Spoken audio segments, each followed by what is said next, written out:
In 1891, a photographer captured a city that didn't exist on any map. His name was Thomas Caverly, and exactly 19 days after he took those photographs, government officials came to his studio. Before breaking down the door, one of the men who came told him, "You forgot what you saw. Hand over the plates." Thomas handed over the plates, but he didn't hand over his notes.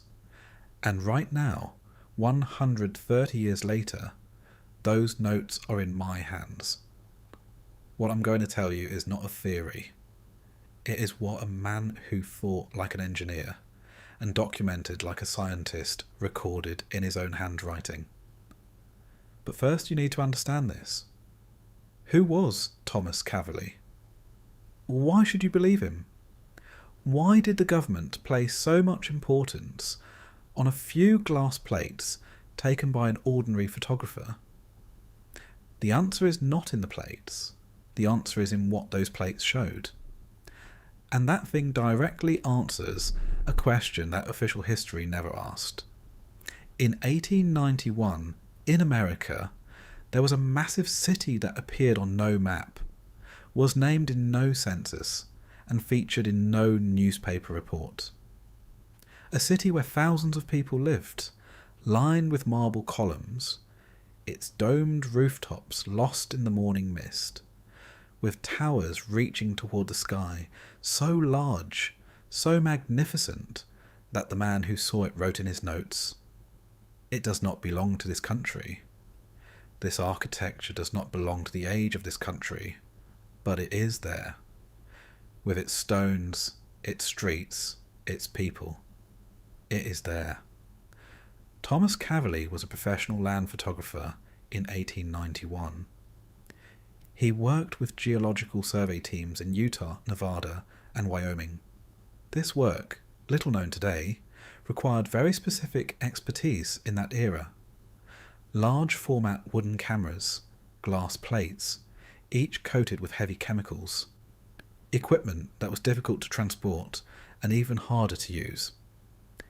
And to operate this equipment in mountains, canyons, flat plains, in all weather conditions, technical knowledge alone was not enough. It required observational ability, patience, and a very strong memory. Caverly possessed all of these qualities. The field notes he kept from 1887 to 1893 are partially accessible today at the Utah State History Archive. I say partially because some pages are missing. Some dates skip, and the pages belonging to May and June of 1891, specifically, are marked as missing in the archive. But a copy of those pages remained with Caverly's own family. In 1978, his granddaughter Margaret Caverly donated a box of papers left by her grandfather to a local historical society. That box was not catalogued until 2019. Nobody opened it. Nobody read it. Until Dale Hutchins, a retired teacher living in Provo, Utah, found that box while organising the society's storage. Dale Hutchins was a history enthusiast, but not an academic. When he opened the box, he didn't know what he would find. What he found affected him so deeply that he first published the scanned documents on his own blog, then uploaded them to a suppressed history forum. Someone from that forum reached out to me. I then cross-referenced those documents against 3 separate archival records. And I can say this, Thomas Caverly's notes are not fabricated. They are consistent, dated, and filled with technical detail. And what they describe appears nowhere in official history. May 1891. Caverly was working with the Utah Geological Survey team in western Utah at the time. The team's mission was to map the salt flats and mountain passes west of the Great Salt Lake. Standard work, the kind he had done dozens of times before. But on the morning of May 14th, 1891, he became separated from the team. This was his own mistake, He had veered off the trail to photograph a rock formation and lost the team's direction. Hours later, heading west, he passed behind a hill and stopped. He paused. He wrote in his notes, "I passed behind a hill and saw. At first I saw shapes in the mist. Large, dark shadows. Then the mist cleared. And there it stood." Caverly's description of what he saw took several pages. When I first read those pages, I found them exaggerated. Then I understood. The man was a photographer. Describing what he saw was his profession. And a photographer does not exaggerate. He measures, compares, frames. What Caverly described was this. In the middle of a wide valley opening onto the salt flats, in a completely unexpected location, a massive city, wide, evenly paved streets, buildings on both sides clad in white marble, but not the kind being constructed in 1891 America. Columns, arches, metallic surfaces atop domes. And in the background, lost in the mist, a pyramidal tower, flat-topped with a surface gleaming as if reflecting sunlight. Caverly's first reaction was not astonishment, but professional reflex. He set up his camera. He found an angle with sufficient natural light, and he began to photograph. That morning he exposed 11 separate plates. He numbered each one in his notes and wrote in detail what each showed. Plate 1, general view of the city, tower in the background. Plate 2, close-up of street layout, texture of the paving stones. Plate 3, facade of a building, symbols at the base of the columns. Plate 4, a fountain, human figures around it, from a distance, in silhouette. Plates 5 through 11, various structures from different angles.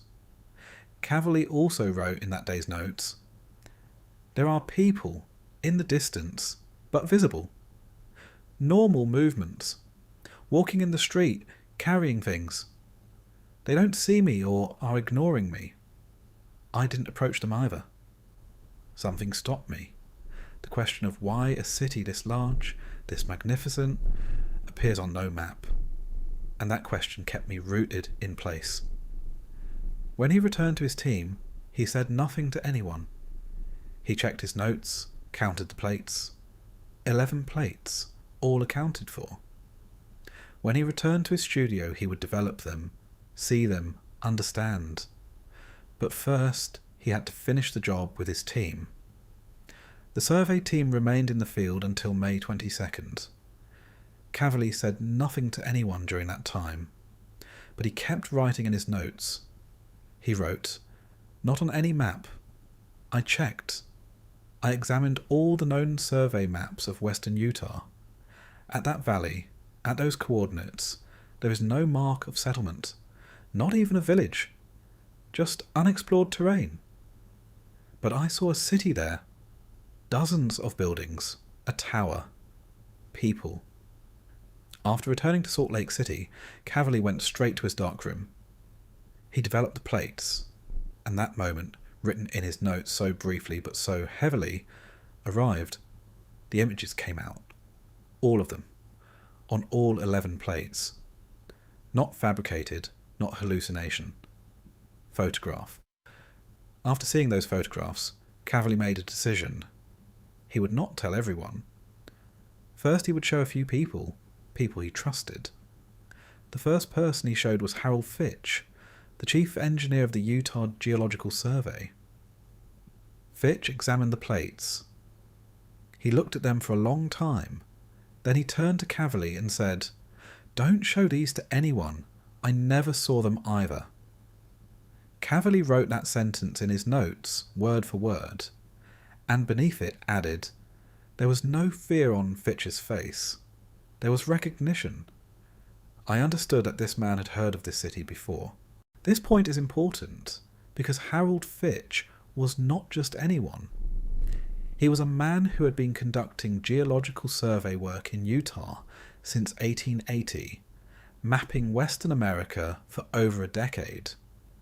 and when he looked at Caverly's photographs, his reaction was not fear, but recognition. This indicates that Caverly was not the first person to have seen that city.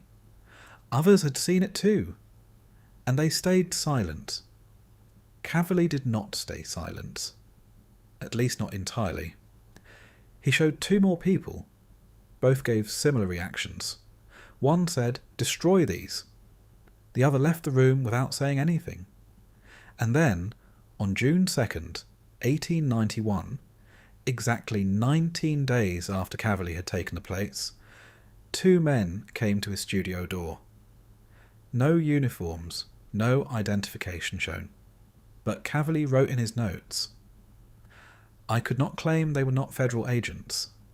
Their bearing, their manner of speaking, the way they looked at me, these were the postures of people speaking on behalf of the state."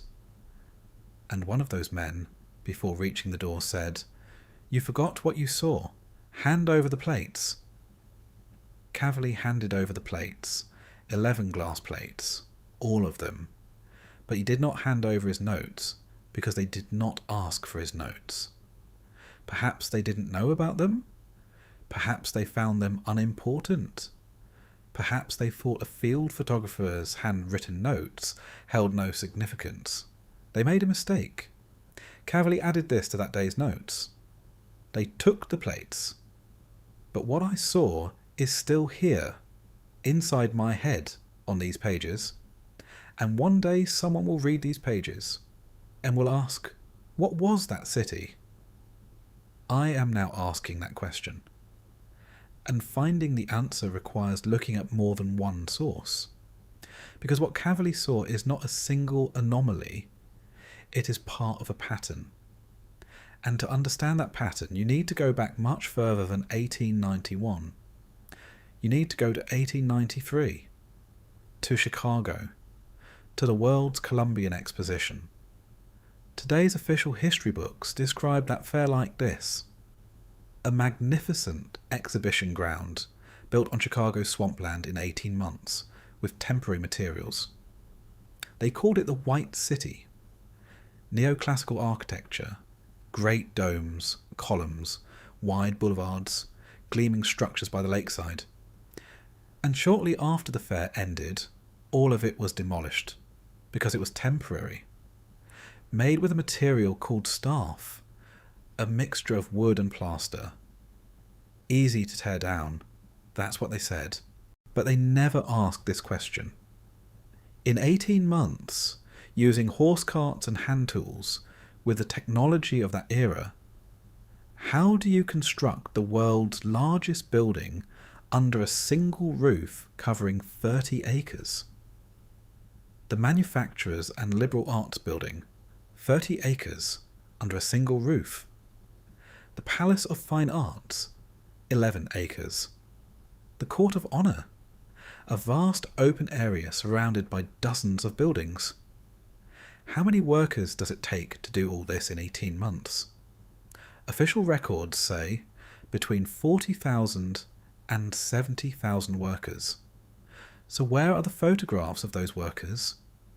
Where are the photographs documenting such a massive construction project completed in such a short time? The vast majority of existing photographs were taken after the buildings were completed. The number of photographs showing the construction process is inexplicably small for a project of this scale. Whenever researchers ask this question, the answer that emerges is always the same. Maybe there were no photographers. Maybe the records were lost. Maybe that's just how things were back then. But nobody ever asked, what if those buildings were never constructed? What if they were already there? And this is where Caverly's photographs come into play. In 1891, 2 years before the Chicago Fair, Caverly saw similar architecture in the middle of Utah's salt flats. The same domes, the same columns, the same wide, evenly paved streets, the same pyramidal tower with a metallic surface. And that city was on no map. Now think about this. If the buildings at the Chicago Fair were truly temporary structures, why does the city Caverly saw in Utah in 1891 share the same architectural characteristics? One could not have copied the other. The city Caverly saw was something that existed before Chicago. This leaves us with two options. Either those cities were the work of the same civilization, or one was built using the model of the other. And if the second is true, the structures at the Chicago Fair were not temporary. They were copies of an existing architecture, or the thing itself. This theory is today one of the most debated topics among Tartaria researchers. The word Tartaria was used in 18th and 19th century maps to describe a vast region stretching from Central Asia to North America.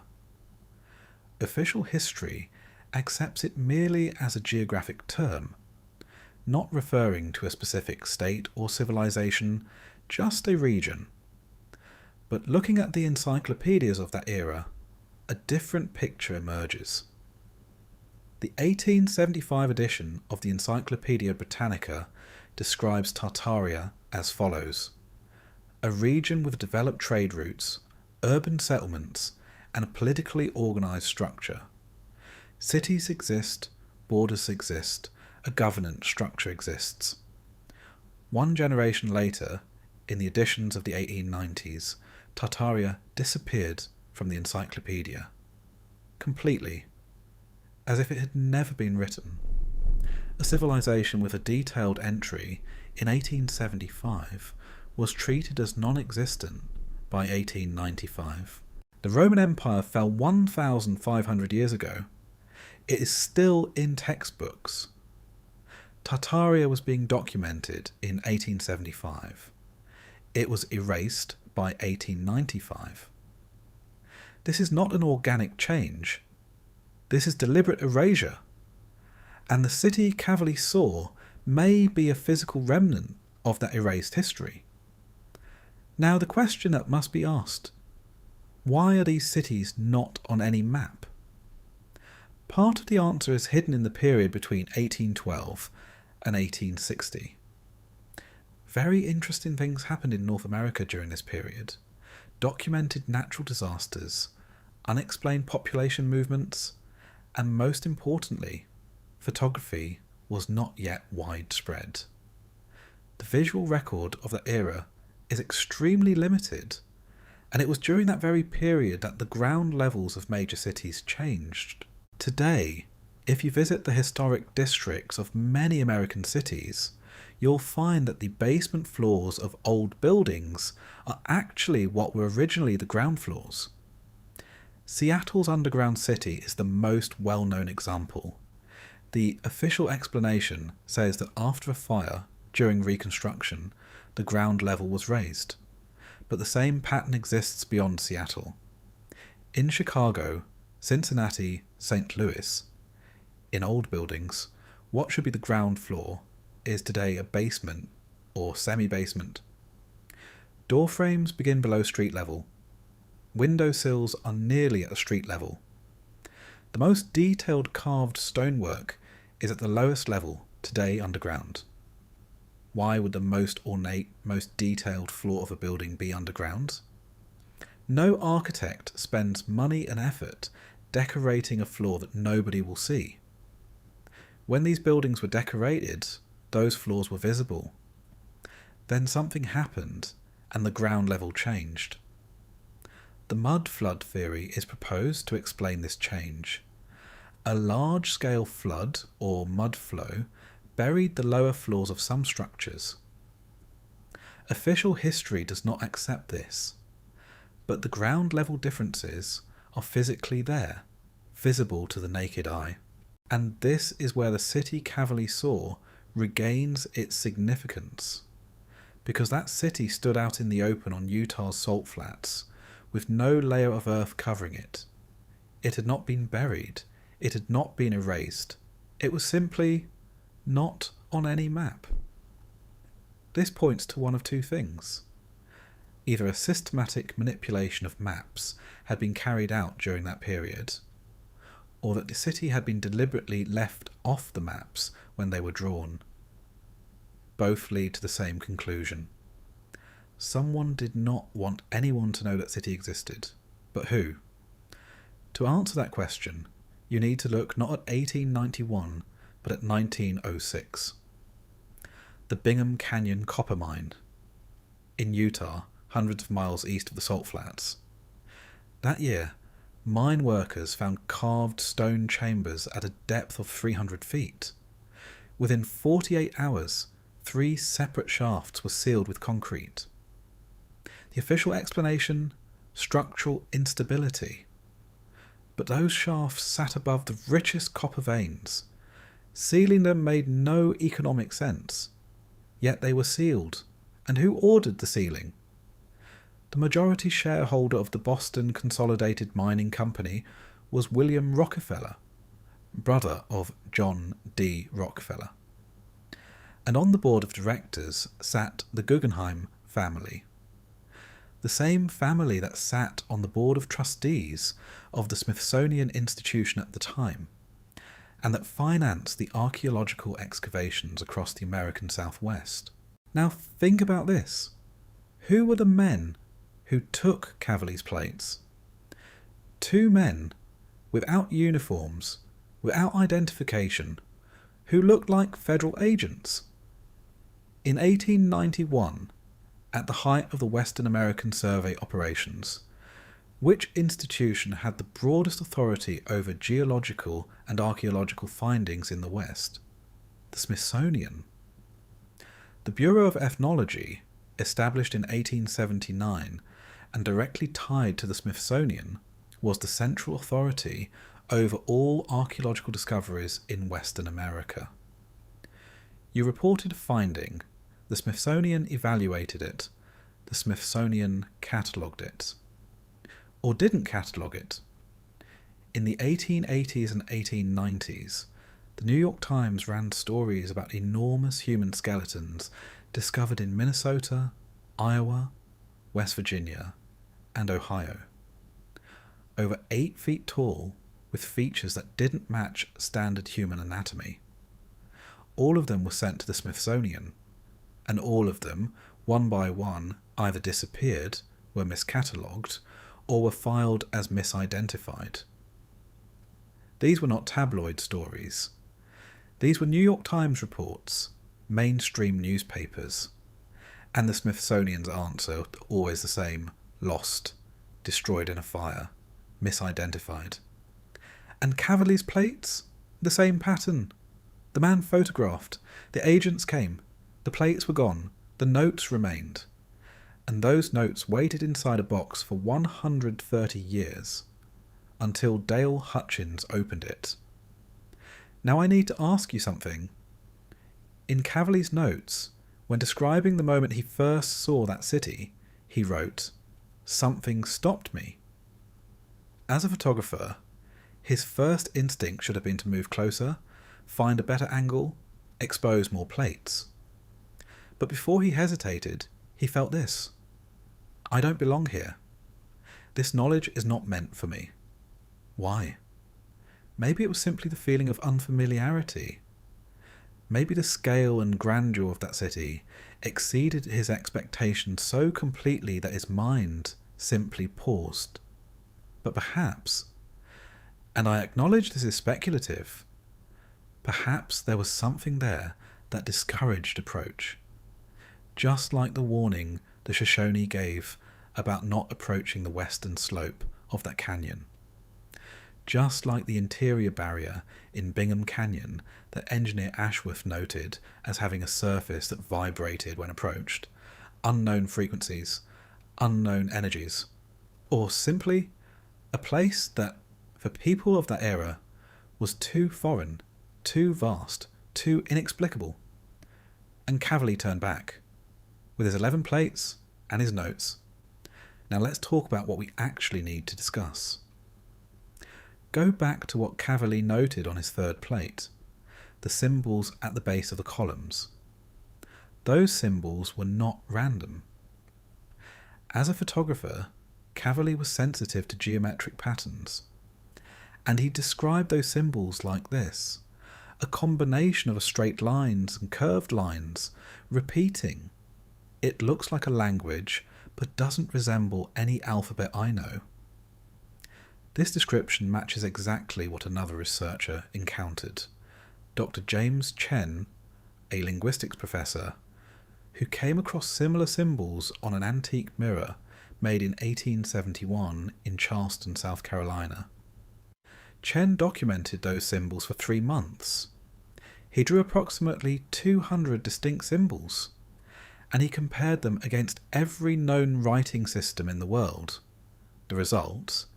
No exact match with any of them. But there were similarities with some. With the old Turkic runic alphabet, with Sogdian script, with writing systems of Central Asian origin dating to between 700 and 1000 AD. Now think about this. Symbols seen on the columns of a city in Utah and on the surface of an antique mirror in South Carolina. Connected not by the same geography, but by the same civilization. And the name of that civilization? The one erased from maps, removed from encyclopedias, documented in 1875 but dismissed by 1895, was Tartaria. Now let's get to this. In 1891, when Caverly saw that city, there were people there. He wrote this, distant but visible. And those people either didn't see Caverly or ignored him. This detail matters because it says 2 different things. Detail matters because it says 2 different things. First, that city was still functional in 1891. Not abandoned, not in ruins. People were living there, working there, walking its streets. Second, for those people, a stranger appearing from behind a hill was an ordinary occurrence. Or those people had so little contact with the outside world that even when they noticed a stranger, they didn't react. That second possibility is more disturbing, because if that city was still functional in 1891, appeared on no map, Tokyo, and the people inside it had no interaction with the outside world, then that city wasn't simply hidden. It was actively isolated. By whom and why? The answer to those questions may have been inside those plates. The 11 plates Caverly shot. Where are they now? I don't know the answer to that. But I know this. Government agents took those plates. And in that era, the central authority over the state's archaeological and geological findings was the Smithsonian. And in the Smithsonian's records from that period, under anonymous donations, there are uncatalogued materials from 1891 and 1892. What these materials are was never shared with the public. Requests for access were answered with the response, under review. That review has been ongoing for over 130 years. Now let's talk about the most critical question of all. If that city was really there, if, as Tartaria researchers claim, an advanced civilization that existed before the 1800s really did live on these lands, how did that civilization generate power? This question doesn't arise from mere historical curiosity, because in that same period, the very period when those cities were being destroyed or erased, Nikola Tesla was doing very interesting things. In 1899, in Colorado Springs, Tesla conducted an experiment. He drew electricity from the atmosphere, wireless energy transmission, not from the ground, from the air. The notes from that experiment exist. And in those notes, Tesla says that the principle he was using was not something he had invented himself. Ancient systems, he writes, principles that existed before. In 1901, he began the Wardenclyffe Tower project. wireless energy transmission to the surface of the Earth. J.P. Morgan funded it. In 1906, Morgan cut the funding. Why? Because Morgan's advisors said this: if energy is transmitted through the atmosphere, its use cannot be controlled. You can't put a meter on it. You can't cut it off. You can't make money from it. And Tesla's project ended. Wardenclyffe Tower was demolished. But here is the question that must be asked. Where did Tesla get those principles? When he said ancient systems, what did he mean? Look at the photographs of the world's fairs. Chicago 1893, San Francisco 1894, Buffalo 1901. In each one there are strange structures on top of the buildings, metal frameworks described as decorative, copper spirals, towers with geometric shapes at their peaks. The official explanation, ornamental, but engineering analysis says something different. Those structures are conductive material, elevated position, geometric shape at the apex. These are antenna characteristics optimized for collecting atmospheric electricity, nearly identical to Tesla's own designs.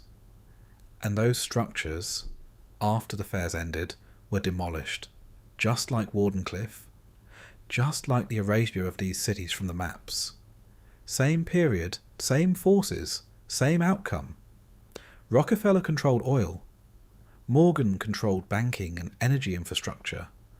Guggenheim controlled mining and museums. Between 1890 and 1910, these three families took control of both the energy system and the institutions that determined how history would be written. And in that very same period, those cities were erased from the maps. Those plates were seized. Those mine shafts were sealed with concrete. Those skeletons disappeared inside the Smithsonian. A system was operating, and Caverly's notes are, by accident, one of the only surviving records that documented a single moment of that system in action. Now I want to tell you one last thing. In Caverly's notes, the moment he decided to hand over the plates, most people would do the same. A government agent shows up, applies pressure, you hand them over. Understandable. But Caverly didn't hand over his notes. And it wasn't just that he didn't hand them over. After those men walked out the door, that same evening, he sat down and wrote everything out in greater detail than before. Details he hadn't written down earlier. About the tower, about the symbols on the columns, about the clothing of the people. Light-coloured, long, almost like uniforms. About the shape of the fountain. About the stone texture of the street paving. As if the moment he realised they had taken the plates, he felt this was his last chance to put everything in his mind down on paper.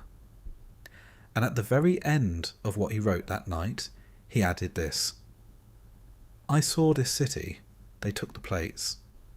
But I understand one thing now. If they came this quickly, if they acted this organised, someone had seen the city before me, and that person was silenced. I am supposed to be silenced too, but I have my notes, and notes are a physical thing. They need to exist somewhere. I will hide them. Perhaps they will never be found. Perhaps someone will find them years from now. In either case, I can say this: I saw it. It was there. And a thing not being on a map does not make it non-existent. When I read that sentence, I stopped. Because in 1891, as a man who was nothing more than a photographer, Caverly was asking a question that millions of people debate on the internet today. And he was answering it in his own way. A thing not being on a map does not make it non-existent. Today, in western Utah, there are areas that appear blank on Google Maps. Grey, featureless zones on satellite imagery. Some of them are known military restricted areas, Dugway Proving Ground, the impact zones of Hill Air Force Base. But some have no official justification for restriction. Just empty, just unknown. And the region where Caverly's coordinates fall, converted from the surveying system of his era, cross-referenced against the maps of the time, translated into modern GPS, points to a location that cannot be viewed on any publicly available map today. Coincidence? Maybe. But by now you can see that there is no such thing as coincidence in this research. Thomas Caverly said it in 1891. I saw it, it was there, and they took the plates. But the notes remained. And the notes are asking, is that city still there?